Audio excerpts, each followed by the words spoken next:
ဒီကနေ့တင်ဆက်ပေးခြင်းတဲ့အကြောင်းကတော့တကူးကြီးသလိုအဆောင်ရှောင်ကြီးပြီးလူတိုင်းဖူးမြော်မှုခရင်နဲ့မူလက်ဤဇီရီတော်မြတ်ကြီးအကြောင်းပဲဖြစ်ပါတယ်။ကရင်ပြည်နယ်ကြီးရဲ့ကြက်တီရေးဆောင်မူလက်ဤဇီရီတော်ရဲ့တမိုင်းနဲ့တာယာလှပလုံးနဲ့ရှုမြော်ခင်းတွေကိုမျှဝေလိုက်ပါတယ်။မူလက်ဤတောင်ကကရင်ပြည်နယ်ကြာရေးစိတ်ကြီးမြို့နယ်မှာတည်ရှိတဲ့တောင်ဖြစ်ပါတယ်။ပင်လယ်ရေမျက်နှာပြင်အထက်2005မီတာ6588ပေမြင့်ပြီးတော့တောင်ထိပ်မှာစံတော်ရှင်မူလက်ဤမူလက်အဇီရီတော်မြတ်ကြီးကိုဖူးမြော်နိုင်ပါတယ်။မဟာတက္ကရီ112ခု BC 988မှာသူဝနာဘူမီရထတထုံဒေသကိုအုပ်ချုပ်တဲ့တိတ်တဓမ္မတရားရာဇာမင်းဟာသူဓမ္မဝတီတထုံကြီးကိုဖျားရှင်ကြွရောက်တော်မူရာမှာကြီးကျယ်ထဲဝါတဲ့ပြတ်သက်ဇရက်မန်းတက်တို့ကိုတိဆောက်ပြီးပူဇော်ကြပါတယ်။ဒေသနဲ့ပဲအသီးသီးမှာရသေးများလည်းဖျားရှင်ကြွချီရာသူဓမ္မဝတီတထုံကြီးကိုကြွချီလာ၍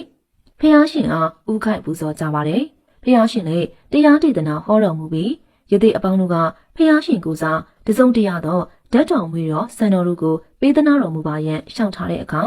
ဥကောင်းထက်ဝဲလက်ထိတ်တင်ရန်စံတော်တို့ကိုပေးသနာတော်မူကမှာကြိုက်တီးတို့တောင်မှနေထိုင်တဲ့တိရတရသေးဇဲကပင်တောင်မှနေထိုင်တဲ့တီဟာရသေးနီတူမူလဤတောင်မူလတောင်တို့မှနေထိုင်တဲ့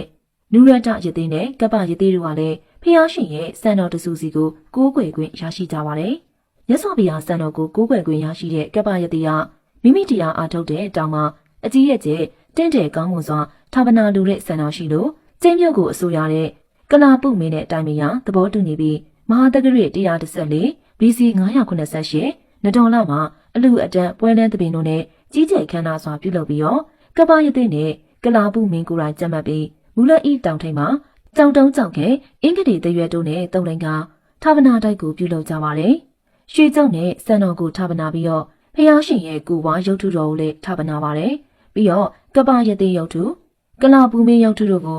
ရွှေပန်းငွေပန်းနဲ့ပူဇော်ပြီးကြောက်တံပဒံများမြောင်များစွာကိုထာဝနာကြပါတယ်။အဲဒီလိုထာဝနာပြီးတော့တောင်ထိပ်ပြင်အကျယ်အပြည့်အနောက်အရက်မှာအတောင်40တောင်နဲ့မြောက်အရက်မှာ25တောင်ကျယ်ဝန်းတဲ့နေရာမှာဖနက်တောင်10တောင်ညံတော်15တောင်ရှိတဲ့ကြောက်စီရီတစုကိုတီထားကိုးကွယ်ခဲ့ပါတယ်။ဖျားစီရီဘွေတော်နာမည်ကကျန်မူလက်ဤဟူ၍နာမည်တွင်ပါတယ်။မြန်မာဘာသာအားဖြင့်အမြဲထင်ပေါ်သောဖျားဟူ၍အဓိပ္ပာယ်ရပါတယ်။မူလက်ဤစီရီတီရှိရာတောက်ထိပ်က1865ခုနှစ်မှာနေစာမင်းကြီး Lefty 5ရဲ့တိုင်းတာချက်အရပင်လယ်ရေပြင်မှတောင်ထိပ်အထိပေပေါင်း6000ကျော်ရှိရလို့သိရှိရပါတယ်။ဇီရီတီရှိရာရှင်မြေမှာရှေ့နောက်ပေ60ကျော်ပြီးတောင်မြောက်38ပေသာကျယ်ဝန်းပါတယ်။မူလကမူလက်ဤစီရီကတစုလဲသာရှိပေမဲ့လည်းလွတ်လပ်ရေးရပြီးနောက်ပိုင်းမှာဇီရီငယ်တစုထပ်မံတိစောက်ပြီးတော့မူလက်ဤဇီရီညီနာဟူ၍အမည်တွင်ပါတယ်။မူလက်ဤဇီရီတီရှိရာတောက်ထိပ်ပေါ်ကိုတက်ရောက်ဖို့အလွန်ကျဉ်းမြောင်းတဲ့ကြောင်ကံမတောင်ဆွဲတနေရာကိုဖြတ်ကျော်ရပါတယ်။ထိုနေရာကတောင်အုပ်မှလေများပြင်းထန်စွာတိုက်ခတ်လို့စိတ်အားငယ်နုနေတဲ့အမျိုးသမီးတို့ကဇီရီရှိရာတောင်ထိပ်ကိုမတက်ရောက်နိုင်ပဲအမျိုးသားတို့သာတက်ရောက်နိုင်ကြပါတယ်။အဲဒါကြောင့်ဇီရီတော်မရောက်မီအမြင့်ပေတရားကျော်မှာအမျိုးသမီးများဖူးမြော်ရန်ကိုစားစီရီနှစုကိုတီထားပေးတာဖြစ်တယ်လို့ဆိုကြပါတယ်။မူလက်ဤစီရီတီရှိရာတောင်ထိပ်ကတောင်ကြောက်ကပန်ရံမှာအလွန်မဆောက်ပြီးတော့အစင်းခန်းလာတဲ့နေရာမှာဇော်ကြီးဖိုးထိုးနေရာမှာတွင်းခုကြီးရှိပါတယ်။ခုထိတိုင်နေသူတဦးတယောက်မျှအရေးဆုံးပြီးတော့မစင်းဝင်သေးပါဘူး။မိမစီရီတီရှိရာအောက်ဖက်တောင်ကံပါမှာကိုရင်ကြီးကိုတီရှိပါတယ်။လွန်ခဲ့တဲ့နှစ်340ကိုရင်ကြီးသတင်းသုံးခဲ့ရာကူထဲမှာတစ်တာနဲ့သင်္ကန်းအပိုင်းစာတွေကိုတွေ့ရှိရပါသေးတယ်။ကြောက်သားဖြစ်တာတီရှိနေတဲ့မူလက်ဤတောင်ထုံးရဲ့အပြောင်တိုင်းသွားရင်အလွန်ထူးဆန်းတဲ့နဘလူးတောင်တီရှိပြီးတော့အရှိစုစုအရက်မှာမြမ4တိုင်အထွာ8မိုင်အကွာမှာမူလက်ဤတောင်တော်တီရှိပါတယ်။မူလက်ဤစီရီတီဗီမူလက်ဤတောင်အမည်တွင်တဲ့တောင်ရဲ့ထူးဆန်းမှုတရားကတော့တိခွပံမျိုးစုံပေါက်ပြီးစေးပန်းဝင်တဲ့အပင်တို့ကလည်းများစွာရှိပါတယ်။တင်မင်းရာစာတောက်ကလဝေစသည်တို့မှာတောင်းလုံးနဲ့ပေါက်ရောက်ပြီးတော့သစင်းဒီသစင်းဖြူပန်းများစွာလဲထူးဆန်းစွာပေါက်ရောက်နေပါတယ်။မူလက်ဤဖေယာဖူလန်ညောတေမြောက်ဝတီကိုလာရပါမယ်။နှစ်မြောက်ဝတီမှာမူလက်ဤစံတော်ရှင်စီရီတော်တောင်ကျင်မုံဝအထိမိုင်60ခီးကို4-wheel drive အမြင့်ကားများနဲ့သွားရပါတယ်။မြောက်ဝတီဝေါ်လေစုကလိလန်တိုင်သွားရပြီးတော့မူလက်ဤတောင်ကျင်မုံဝအထိ3နာရီခန့်မောင်းရပါတယ်။မြောက်ဝတီမှာတောင်ကျင်မုံဝအထိပြေးဆွဲနေတဲ့ဖျားဖူးကားများရှိပါတယ်။တောင်မော်တီဓာတ်ရိုက်ကားများလည်းရှိပါတယ်။ကားကတော့လူတအုပ်ထိုင်းဘတ်600ခန့်ရှိပါတယ်။၃တောင်ကျင်မုံဝမှာမူလက်ရတောင်မော်တီ73မိုင်ခန့်တောင်တက်ခီးကို2နာရီခန့်ကားမောင်းရပါတယ်။တောင်တက်ခီးအမြင့်ပေ9000ဝန်းကျင်လောက်မှာ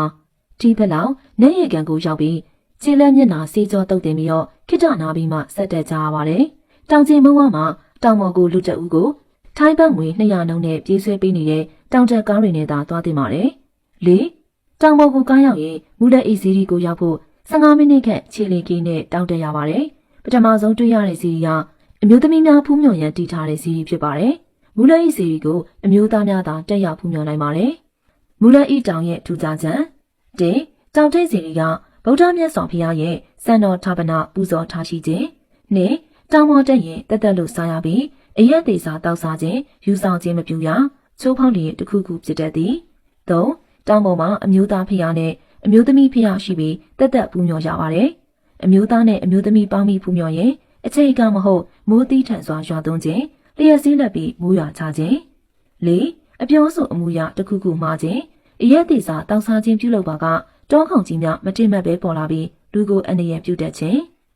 ၅တောင်ပေါ်သို့တွေ့တန်းထားတဲ့ရေပိုက်ကိုအမျိုးသမီးကန်တွယ်ခဲ့ပါကတောင်ပေါ်ရေမတက်ခြင်းပြန်လဲတောင်ဘက်မှာ3-4ရက်ကြာမှရေပြန်တက်ခြင်း၆တောင်အောက်ရေထွက်နေရာကိုအမျိုးသမီးသွားလာ၍မရခြင်းတကယ်လို့သွားရောက်ခဲ့ပါကရေထွက်ရှိမှုခံကြောင်းပြီးပြန်တောင်ဘက်မှာရေပြန်ထွက်ခြင်းခုနှစ်တောင်ထိပ်မှာတည်င်းသုံးရန်တမာတိအောင်မကောင်းသောရဟန်းများမမြဲခြင်းရှေ့အရေးကြီးပုဂ္ဂိုလ်များလာရောက်ဖူးမြော်ရင်ကိုကျင့်တရားကောင်းမွန်ခြင်းမရှိပါကတောင်ထိပ်မရောက်ခင်လျှက်စီးလက်၍အချိန်ကမဟုတ်မိုးရွာချခြင်းတို့ဖြစ်ပါတယ်။မူလဤစီရီနှစ်စုအမျိုးသားဖျားနဲ့အမျိုးသမီးဖျားရှိရမှာအမျိုးသားဖျားကိုအမျိုးသမီးများဖူးမြော်ခွင့်မရှိပါဘူး။မူလဤစီရီအစ်စ်ကတော့တောင်ထိပ်ပေါ်ကစီရီဖြစ်ပြီးတော့အမျိုးသမီးဖျားကတော့တောင်ပေါ်ကမူလဤဖျားကိုအမျိုးသမီးတွေတက်ခွင့်မရတော့တောင်အောက်မှာစီရီတစုတဲပြီးတော့အမျိုးသမီးဖျားလို့ခေါ်ဝေါ်ကြတာပါ။နှစ်စဉ်နှစ်တိုင်းတပေါင်းလာပြည့်နေမှာဖျားပွဲကျင်းပလေးရှိပါတယ်။ထိုင်းနိုင်ငံသားအများအပြားလည်းကိုးကွယ်စည်းကပ်ကြပါတယ်။မူလဤဖျားကအမြင့်ပေ6500ကျော်ရှိတဲ့တောင်ပေါ်မှာတည်ထားလို့ကြိုက်တီယိုဖျားတန်း2ဆကျော်မြင့်ပါတယ်။ကြိုက်တီယိုဖျားရှိရာတောင်ကပေ3000ကျော်သာမြင့်ပါတယ်။မိုးရိခါမှာတော့လမ်းမမတာလို့လာရောက်ဖူးမြော်သူရှားပါပါတယ်။တိမ်တောင်တိမ်လိပ်တွေကြောင့်တမိုင်းဝင်မူလဤဖျားကိုတွားရောက်ဖူးမြော်ခြင်းနဲ့ဆိုရင်လမ်းမတာတဲ့ရာသီဥတုတွေမှာတွားရောက်ဖူးမြော်ကြပါလို့တိုင်တွန်းရင်းနဲ့တင်ဆက်ပေးနေတဲ့တကိုးကြီးသလိုအဆောင်ရှောက်ကြီးပြီးလူတိုင်းဖူးမြော်ဖို့ခဲရင်းနဲ့မူလဤဇီရီတော်မြတ်ကြီးအကြောင်းကိုတော့ဒီမှာပဲရန်နာလိုက်ပါရရှင်။